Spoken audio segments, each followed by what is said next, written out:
Welcome. My name is Carolyn and I am a ghost healer. For the past 30 years I've been helping dead people, the ones caught in the space between this world and the next. I've documented many of the hauntings and I've often made drawings of the souls who I've helped. I'm now ready to share these stories with you.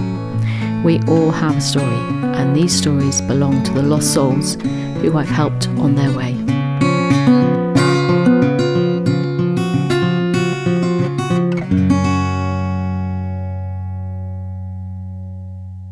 Today, I'd like to tell you a story about a ghost in Longleat House. Longleat House is a privately owned Elizabethan stately home in Wiltshire in England. And in this part of the house I'm going to talk about is the West Wing, the Upper West Wing.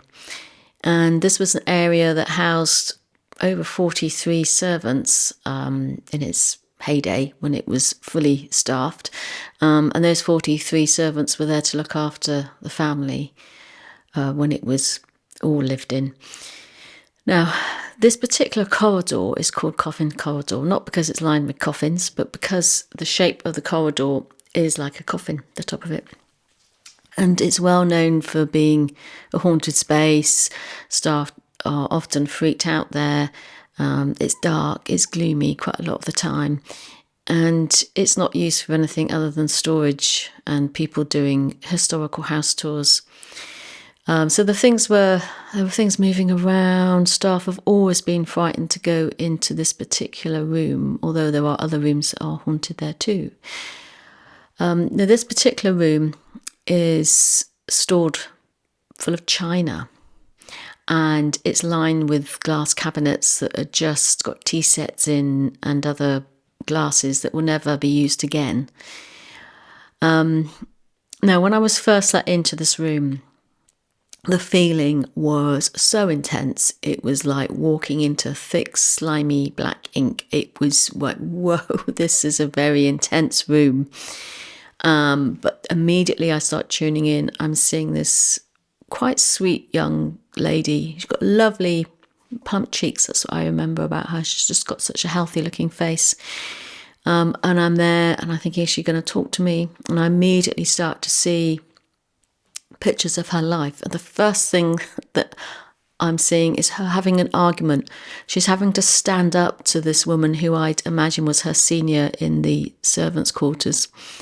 Anyway, her boss. And she's having to fight her corner. She's having to stand up for herself. Something was broken or missing. And it just really did look like she was guilty from all angles, but she wasn't. She was really trying to stand up, saying that absolutely it wasn't me. But it went on, and in the end, she very nearly said something to her boss, and then she decided to just leave it because, she could just argue until she was blue in the face, and this woman wasn't going to change her mind about her. But it was this little tipping point that is key to this story. And it's at the point when she was very nearly going to say something. And this something was a secret, a very painful secret that she was keeping. And while she was working in that house, there's an area where the lady servants would have slept. And there was a time when she was visited by this man. He doesn't deserve the title gentleman. And he sexually abused her on more than one occasion. I'm not going to go into any details. It's difficult enough just to say it. And he justified what he did to her. And yes, so during that moment, in that argument, it was at that point where she nearly told this boss, this other woman, but she didn't. So I see that she went on to live a full life. She left the house and obviously was probably asked to leave. She left the house and had a full life.